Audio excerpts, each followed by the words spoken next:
Welcome to the Reach College Podcast with your speaker, Pastor Taylor Gabbert.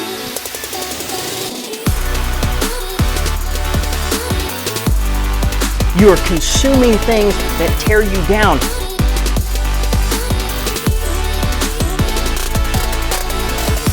Quit feeding yourself the lie that God failed and now you're stuck.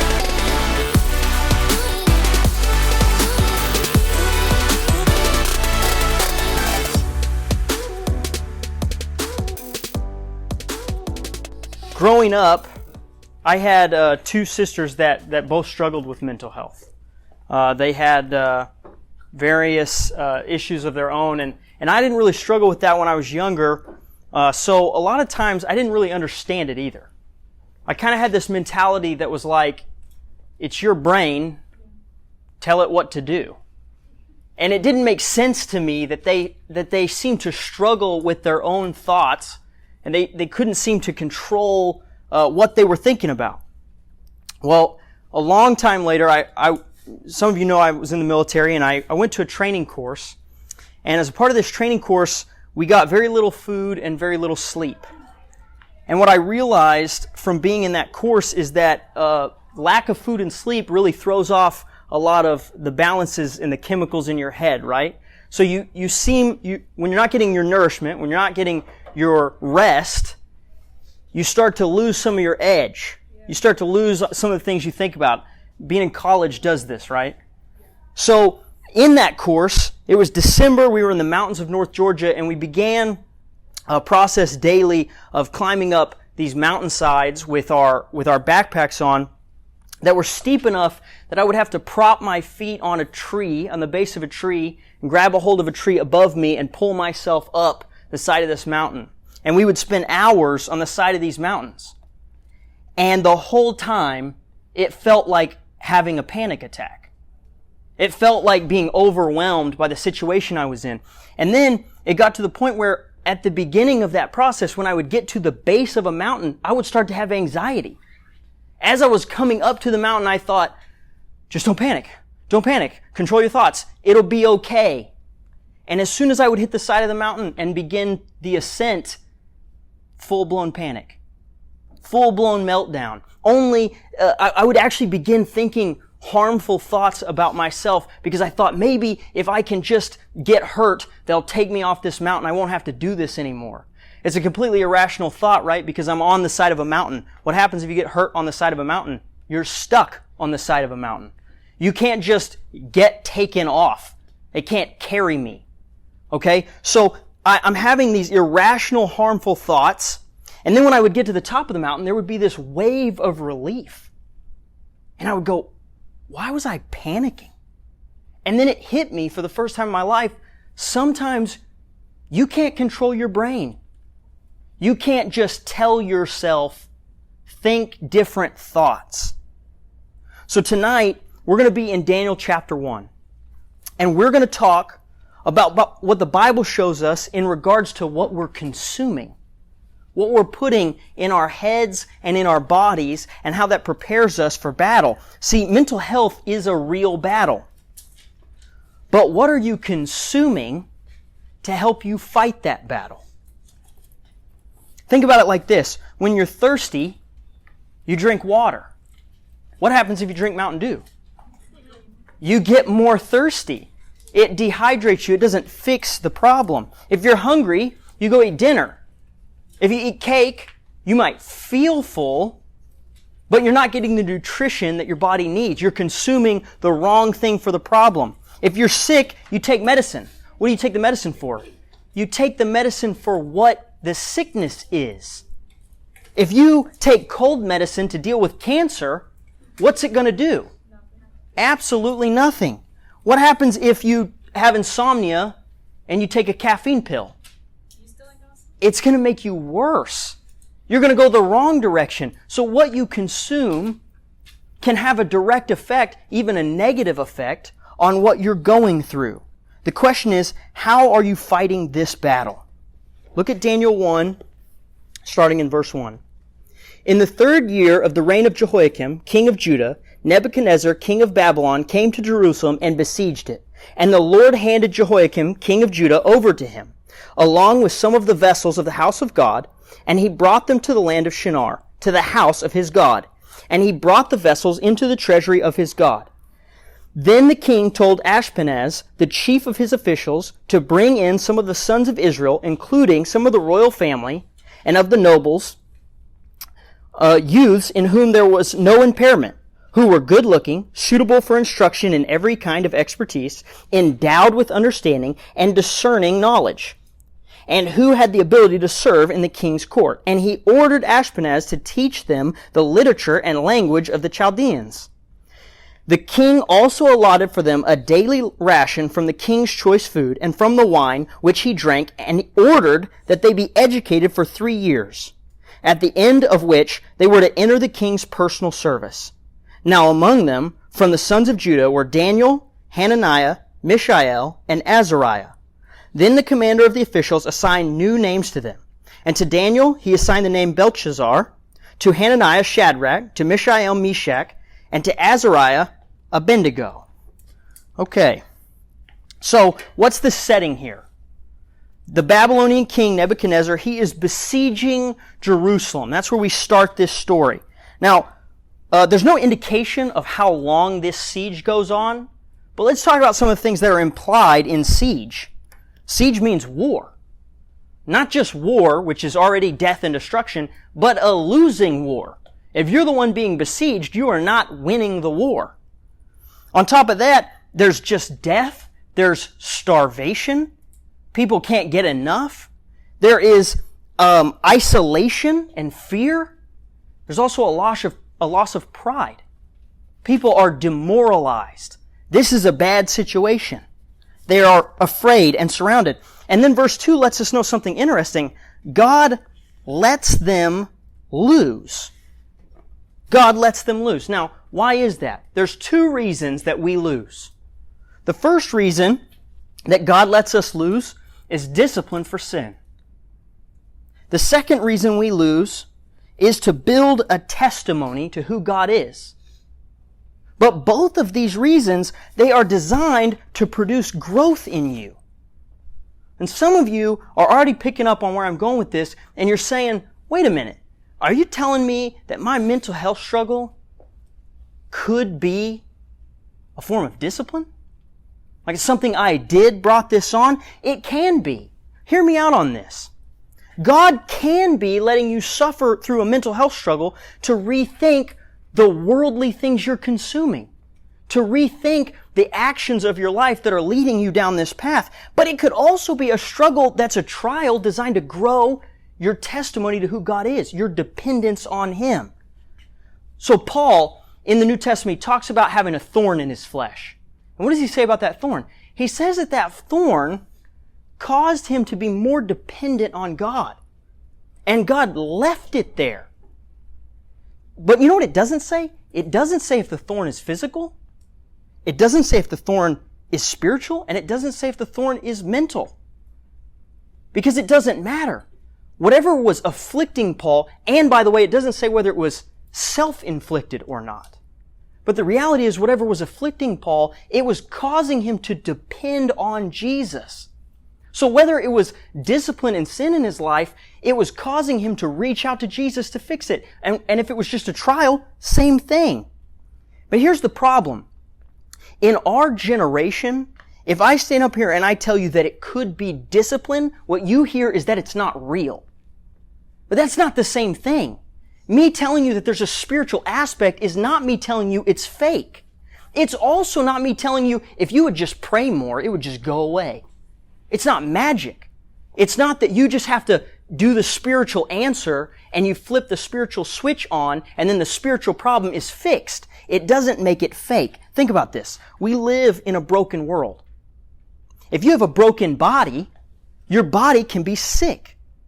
If you had cancer, I would tell you to go get chemo. But do you know what else I would tell you to do?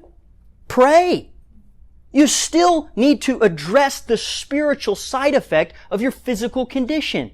And in the same way, if you have a broken mind, a mental health struggle, and you have depression, I'm not saying don't take medicine. I'm not saying it's fake. I'm saying don't ignore the spiritual side of it. Don't only chalk it up to a physical, worldly issue and forget that everything in our life comes back to who is God? Who is God and how does He want me to get through this? In Israel's case, right here, this is a discipline issue. Go read 2 Kings. 2 Kings is just one giant justification for why the Israelites go into exile for 70 years. So we see that next. What's next? Exile and plunder. Plunder means poverty and embarrassment. Plunder means that the riches of their land have been taken away. Why is it embarrassing? Because they took God's vessels out of His temple, the things created to worship God, and they took them away and they put them in a temple of a foreign god. It looks like God lost. This is embarrassing. And then what does exile mean? It means you've been captured. You're a prisoner. It means you've lost your family, your culture, everything that's familiar to you, everything that's comfortable. You've lost all of that. And then, check this one out. You're probably wondering what comes next. You're on your way to a foreign land. You've been ripped out of your home, out of your family, and you don't know what comes next. I think that factor is at the heart of a lot of the mental health struggles that go on in this room. You don't know what's coming next. And that single factor drives us into a place that our minds can't handle. And then it's going to get even worse. We're going to jump down. Look at verse 7. Verse 7, Daniel's name, Daniel means God is my judge. It gets changed to Belshazzar, which means Bel. Bel was the son of Marduk. These are foreign Babylonian gods. That name, Belshazzar, means Bel, protect me. Hananiah, his name means Yahweh is gracious. That gets changed to Shadrach, which means command of Aku. Aku was the moon god of Babylon. And then Mishael, his name means who is what God is, or who is like God. His name gets changed almost to a complete swap of that exact phrase. It gets changed to Meshach, who is what Aku is. Who is like Aku. And then Azariah, his name means Yahweh has helped, or Yahweh will help. It gets changed to Abednego, which is servant of Nebo. Okay, I want you to understand what just happened. They've been renamed. Their identity is being ripped away from them. They're not just away from family and away from home. Who they are is under attack. And on top of that, it's an attack on their belief system. They're being renamed, made to be in the image of foreign gods that it looks like have just defeated Yahweh. Listen to me. If your identity is in anything other than Christ, the world can steal it from you. What happens when you build your identity on the shifting sands of this world and it shifts away from you? What happens when your identity is in your career and then you lose your job? What happens when your identity is in your major and you drop out of school? What happens when your identity is in your relationship and you go through a breakup? Listen, these guys have lost their homes, their families, their freedoms, and even their identities. Any one of these things is enough to cause any one of us to have a mental health crisis. And we're still just in the setting for the entire book of Daniel. The question becomes this: what am I consuming?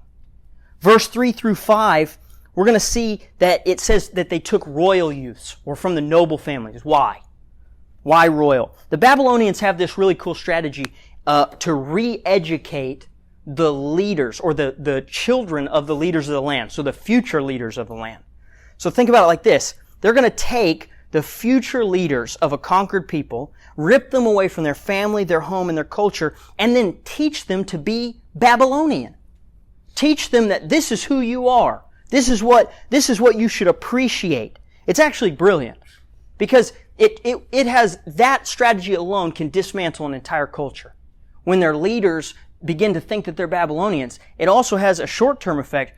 There's not many rebellions when your leadership has been deported to a far-off land and is learning to be a part of their captor. And then it says to teach them literature and language for 3 years. What does that sound like? College. Sounds just like college. They are going to get educated with a curriculum that's designed, by the way, to instill a certain set of values in them. And they get a special diet.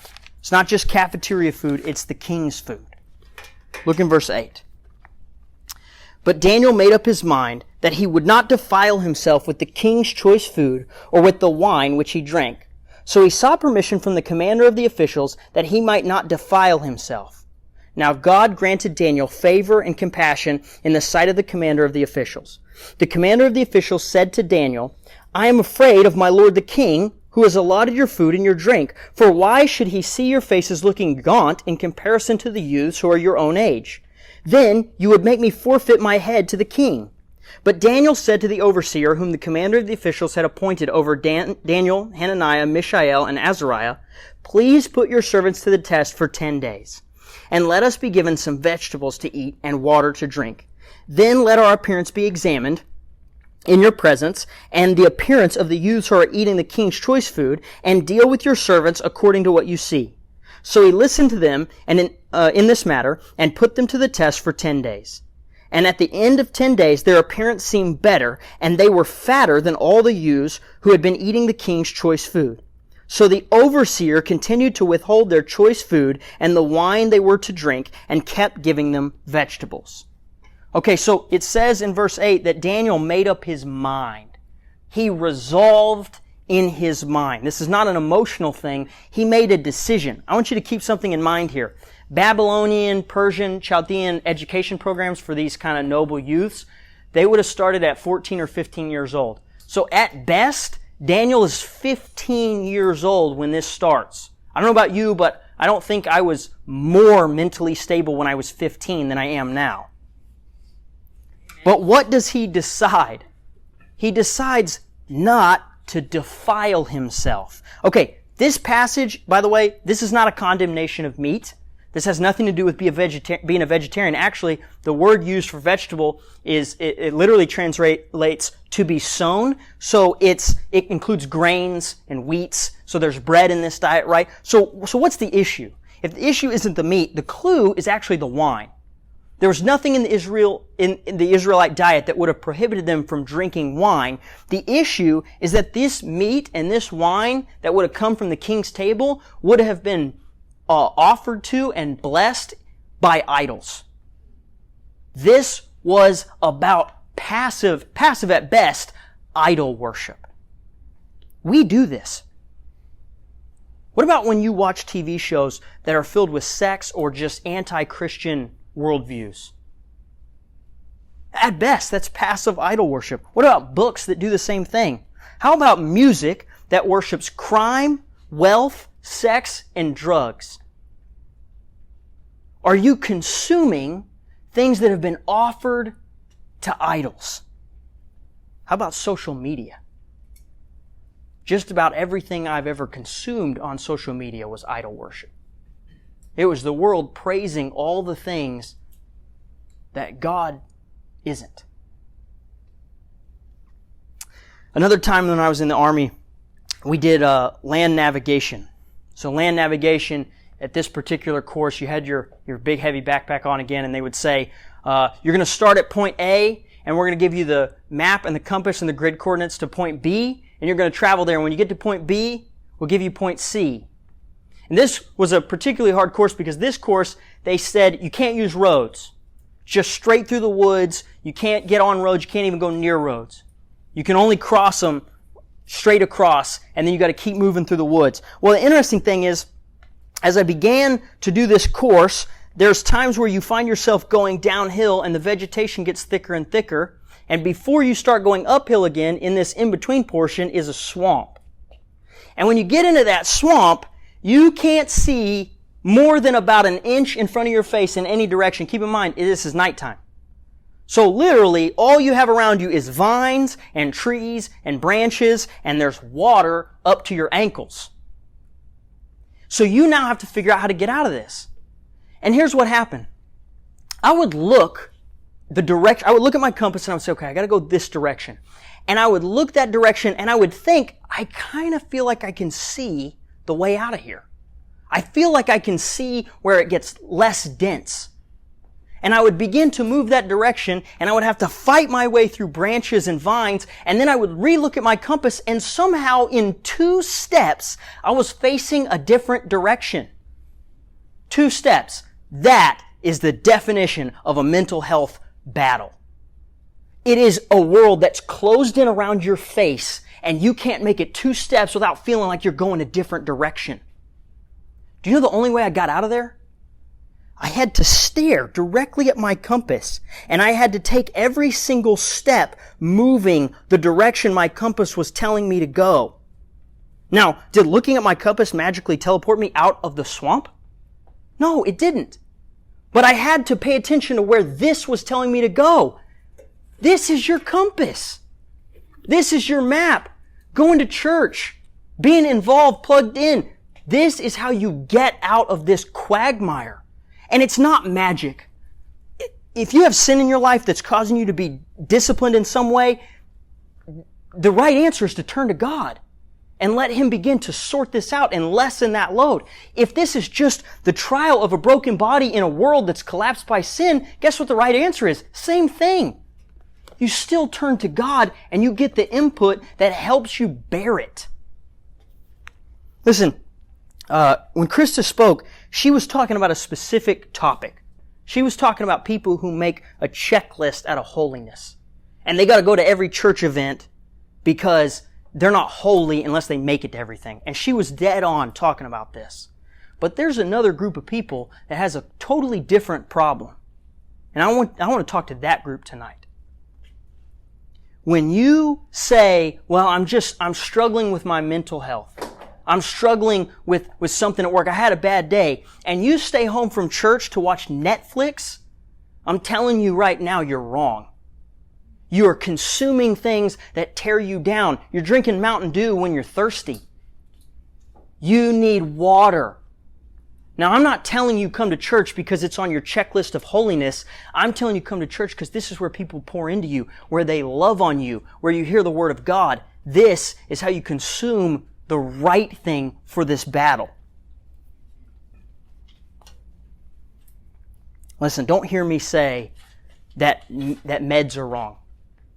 Don't hear me say that meds are fake or this battle's not real or don't take medication. I'm not saying just pray. Just paste on a smile and pray and everything will work out. That's not what I'm saying. I'm saying that if you're in the middle of a crisis, that what you're putting into your body is definitely taking you one direction or the other. What I'm trying to tell you is that if you're constantly putting garbage in your brain, it's making it worse. Daniel is in the middle of a crisis, but he decided in the middle of that crisis to put good things in his brain.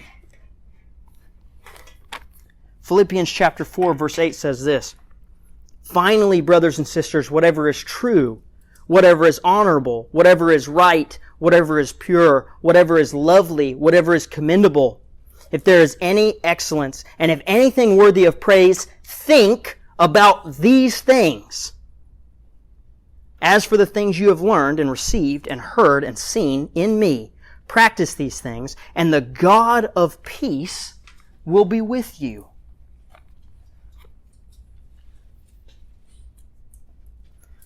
Some of the problems that you guys have in this room, I want you to think through this with me. I have conversations with this age group a lot, and one of the things I hear is this. It sounds like when you're high, you don't think you're ever going to be low again. Why prepare to be low? Everything's great. And then you find yourself woefully unprepared for the next battle. And then when you're low, you're never going to be high again, so why try? Listen, when you're in the valley, you're headed towards a mountaintop. You just have to keep going. And when you're on the mountaintop, you better be building up for the next valley. You can't just be in one place your whole life. You won't be. That's not how life works.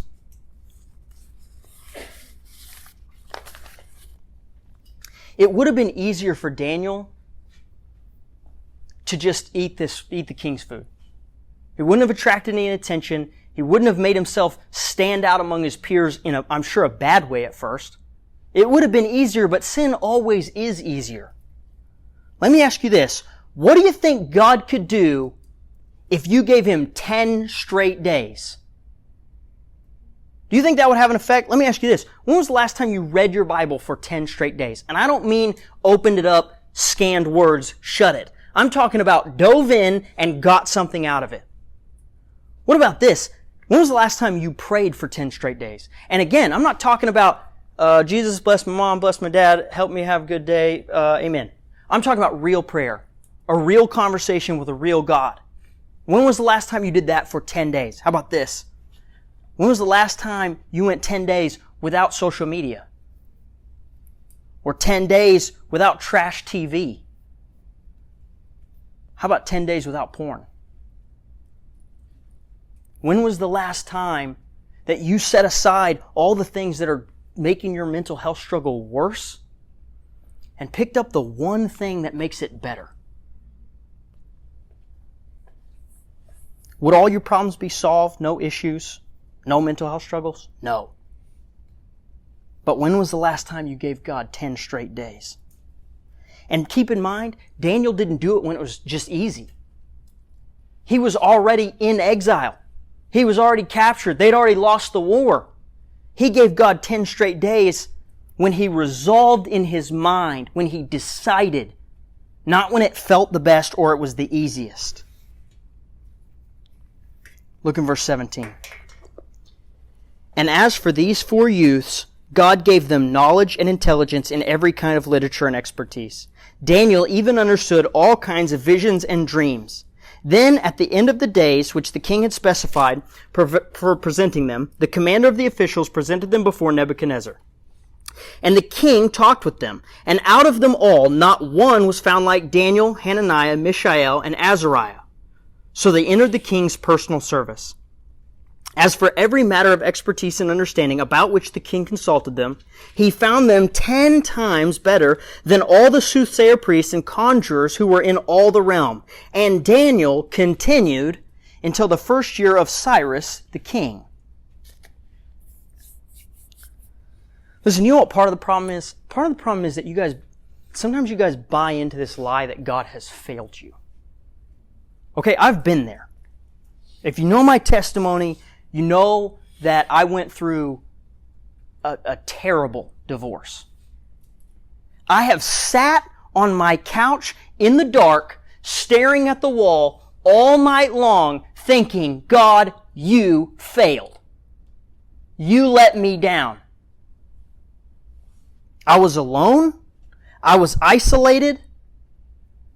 And I thought that there was not ever going to be an up after this. Don't you think Daniel felt that way? You know what's interesting about this story? We're told about 4 people, but there's other boys in this story that we don't get their names.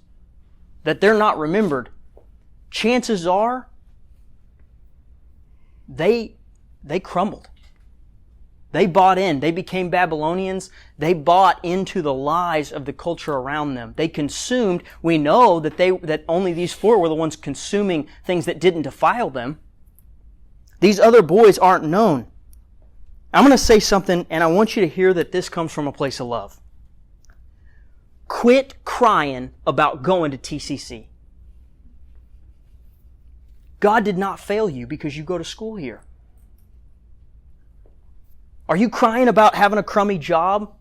Or because you had a bad breakup?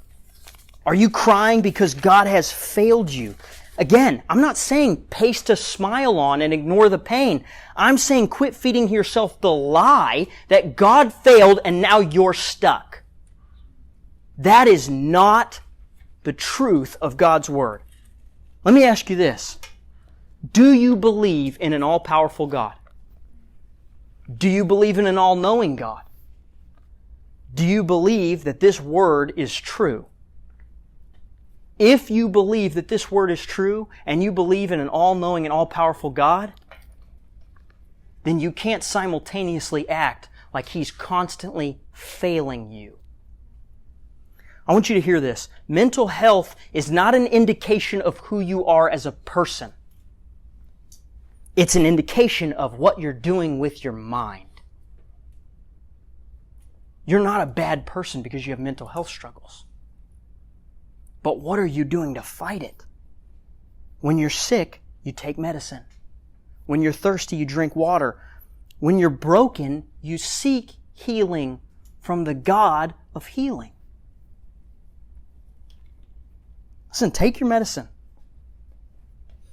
Don't come to church every day if you're just flat out exhausted.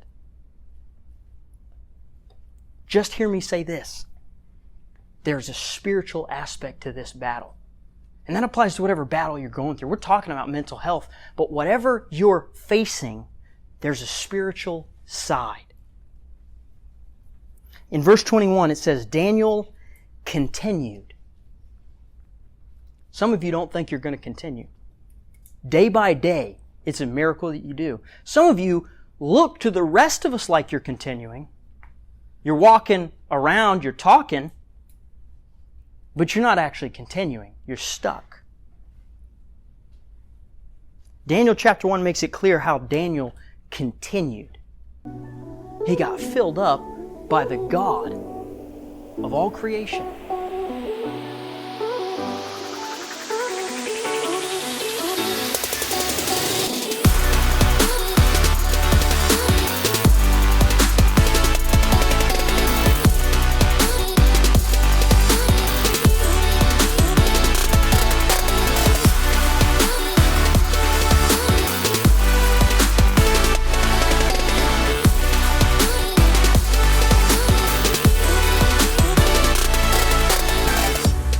Hey guys, this is Philip Jackson, pastor of young adults at Evergreen Baptist Church.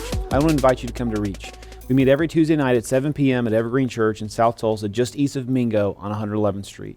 The mission of Reach Tulsa is to cultivate a young adult community that's defined by real transformation and a sincere pursuit of a godly life through training in biblical disciplines, personal development, and intentionally transitioning into independence as mature members of the body of Christ. If you enjoyed this episode, please be sure to like and subscribe to our content. We're available on Spotify, Apple Podcasts, and wherever you find your favorite podcasts. Reach Young Adult Ministry is a part of Evergreen Baptist Church in Tulsa, Oklahoma. For more information and additional lessons, please visit our website, evergreenbc.org.